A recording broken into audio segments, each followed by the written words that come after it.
Recounting व्हावी म्हणूनचा अर्ज केलेला आहे आणि जी प्रोसेस आहे ती पूर्ण केलेली आहे. माझ्या मतदारसंघामध्ये ज्या तऱ्हेचा निकाल लागलेला आहे तो आधीपासूनच संशयास्पद आहे. मी आधी पण बोलले आहे की माझ्या मतदारसंघामध्ये निकालाच्या 2 दिवस आधी एक यादी सोशल मीडियावरती फिरत होती आणि ज्या यादीमध्ये समोरच्या उमेदवाराच्या लोकांनी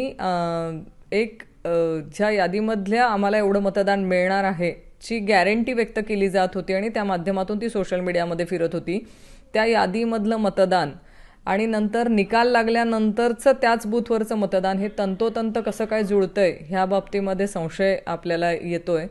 कारण जिथे फक्त 5-10 मतं इकडे तिकडे जर पकडलीत आपण तर प्रत्येक बूथवरती जो त्या लोकांनी अंदाज व्यक्त केलेला तसाच निकाल माझ्या प्रत्येक बूथवरती लागलेला मला बघायला मिळाला आहे. हे संशयास्पद आहे.